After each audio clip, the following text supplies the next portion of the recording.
Frères et sœurs, bonjour. Je voulais donc vous faire donc cette petite vidéo. Donc ce matin, le dimanche 29, alors que tout le monde est en train de jeûner ce matin, et moi-même d'ailleurs je jeûne aussi, je voulais d'abord vous remercier pour vos prières. Comme vous le savez, j'ai été malade, moi et ma compagne, donc on a été malade, on est encore malade, on essaye de se remettre tout doucement, à la grâce du Seigneur. Je voulais faire cette vidéo avant tout pour vous remercier et vous donner aussi un mot d'encouragement à travers les problèmes de la vie, à travers de ce que nous passons en ce moment. Et puis c'est pas toujours évident ou facile des fois. Mais la Bible dit dans les livres de Proverbes au chapitre 12 et au verset 25, elle dit que l'inquiétude dans le cœur de l'homme l'abat. Et aujourd'hui, plus que tous les jours, nous sommes abattus plus que d'habitude par rapport à tout ce que nous écoutons, tout ce que nous voyons par rapport à la télé, aux informations et tous nos SMS et puis tout ce que nous écoutons de droite de gauche, même si deux fois les informations sont fausses, mais ils arrivent jusqu'à nous et ça nous fait mal bien des fois. Ça nous fait mal, ça nous blesse, ça nous met de l'inquiétude quelque part. Est-ce que l'inquiétude c'est normal dans l'époque où nous vivons? Certainement. C'est légitime, nous sommes inquiets des événements de cette maladie, ça touche nos familles, ça touche nos amis, ça nous touche directement. Et puis, bien de fois, on se pose des questions, puis on dit au Seigneur, Seigneur, pourquoi? Vous savez, aujourd'hui, on ne peut pas nier de toute façon. Ce n'est pas quelque chose qu'on nous a dit, c'est quelque chose que nous vivons. Nous sommes dedans. Nous sommes dans le virus. Nous sommes avec le virus. On dort avec le virus. On se réveille avec le virus. Et puis l'inquiétude nous abat de pire en pire et de pire en pire. Vous savez, j'aimerais vous dire que par rapport à tout ce qui était passé par rapport avant, que nous n'avons pas vu. Aujourd'hui, nous voyons ce qui se passe, parce que nous vivons dedans.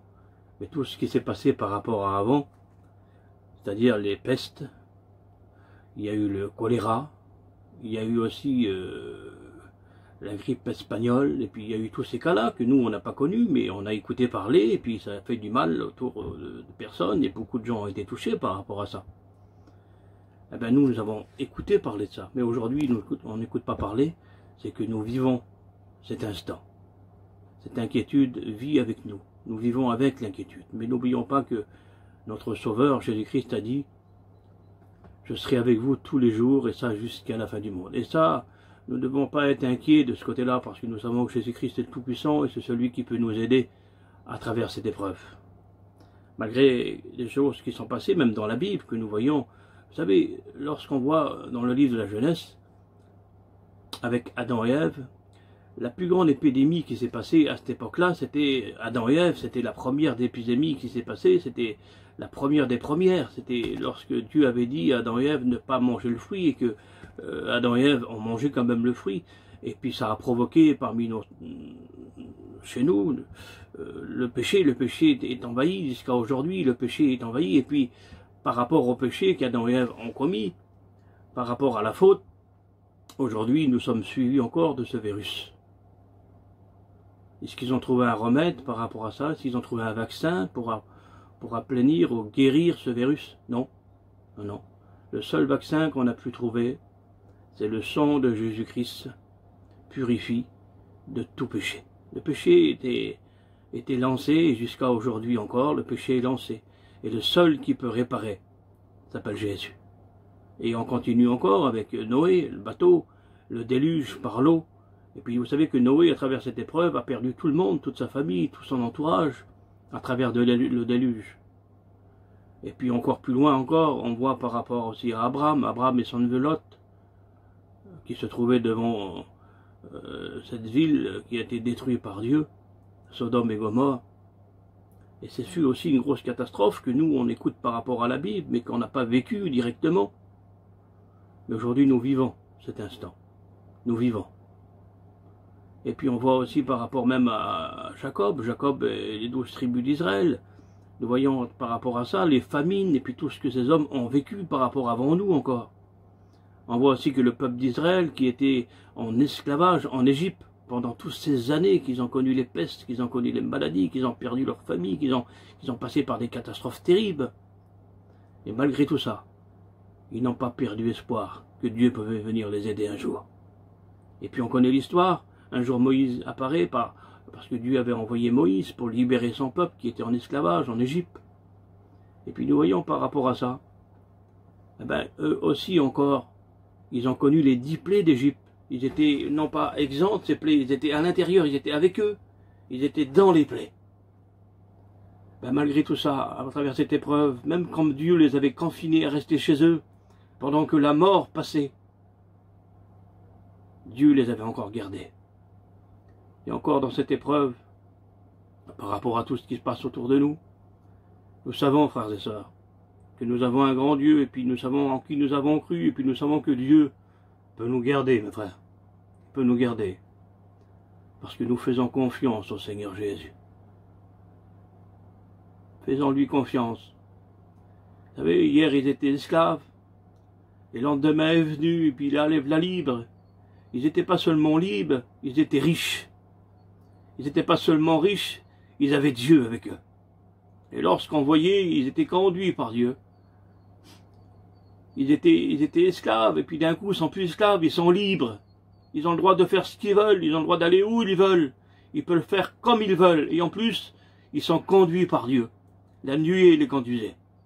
Le peuple de Dieu était conduit par Dieu.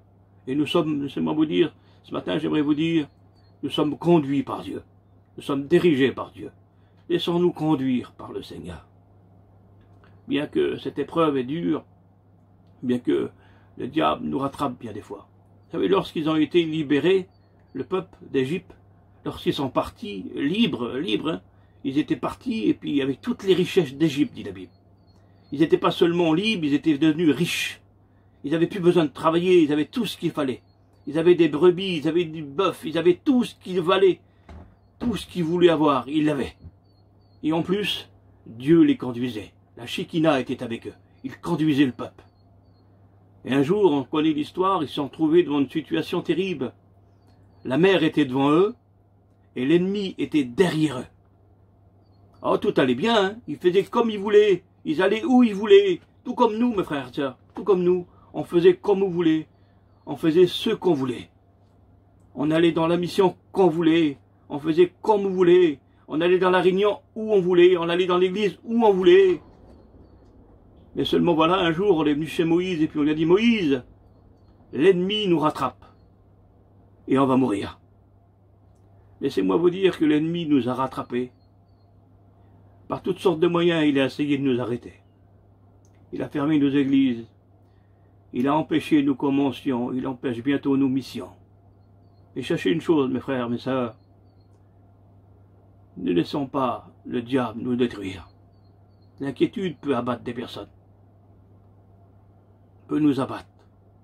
Mais la Bible dit qu'une bonne parole nous réjouit. Et recevons ce matin cette bonne parole. Alors que Moïse ne savait plus, même lui ne savait plus, alors qu'on vient lui dire, l'ennemi nous rattrape et on va tous mourir. Regarde la situation, on ne peut plus reculer, parce que l'ennemi est derrière, et on ne peut plus avancer, parce que devant nous il y a la mer. Il ne pouvait plus, la situation était terrible, et puis bien de fois on ne sait plus à qui s'adresser, on ne sait plus comment faire pour s'en sortir, on ne sait plus. Mais Dieu a fait connaître à Moïse le besoin. Moïse savait à qui s'adresser. Il s'est adressé à la seule personne qui peut faire quelque chose. Et puis ce matin, j'aimerais vous dire que la seule personne qui peut faire quelque chose s'appelle Jésus. C'est la seule personne qui peut venir à notre secours, nous aider. Notre secours vient de l'Éternel, dit la Bible. Et n'oublions pas que toutes ces choses viennent de Dieu. Si nous lui faisons confiance, même encore ce matin, Dieu peut intervenir, même dans la situation où on se trouve. Moïse a demandé à Dieu, et Dieu lui a dit tout simplement ces mots, « Moïse, écoute-moi ». Et puis Moïse a fait attention et a écouté la voix de Dieu. Il a parlé à Moïse, il a parlé au peuple de Dieu, comme Dieu nous parle ce matin. Il a dit, écoute-moi, Exode, chapitre 14, verset 14. Il a dit, Moïse, aujourd'hui, je vais combattre pour vous. Et vous, gardez le silence. Aujourd'hui, on parle beaucoup trop, on fait beaucoup trop de choses à travers nos SMS. On va même mettre des choses sur des SMS, des fausses informations qui mettent de l'inquiétude partout, alors qu'on ne devrait pas être inquiet, on devrait relever nos têtes et dire, Seigneur, viens à notre secours, viens nous bénir, viens nous garder, viens Seigneur Jésus. Et puis lorsque Moïse a écouté la voix de Dieu, il y avait pratiquement rien à faire. Simplement prier Dieu, garder le silence en attendant que Dieu combat pour nous. Il n'y avait plus de situation, ils ne pouvaient plus reculer parce que l'ennemi les avait rattrapés. Et ils ne pouvaient plus avancer parce que la mer était devant eux. Et on connaît le miracle qui s'est produit ce jour-là. On est confiné chez nous, on ne peut plus reculer, on ne peut plus avancer, on ne peut plus rien faire. Faisons confiance au Seigneur, mes amis. Fais-lui en confiance. On sait ce qui s'est passé. Alors qu'il n'y avait plus de situation, on ne pouvait plus avancer.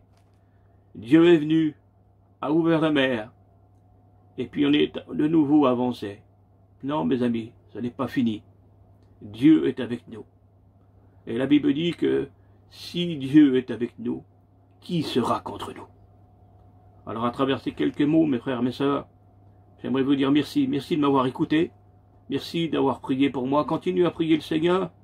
Pour moi aussi, pour ma famille, pour ceux qui nous entourent, pour ceux qui sont malades, pour ceux qui réclament. Continuons à prier le Seigneur ensemble, surtout en ce jour de ce jeûne national. Qu'on puisse jeûner ensemble, prier le Seigneur, demander à Dieu que Dieu vous bénisse. Merci à tous. Amen.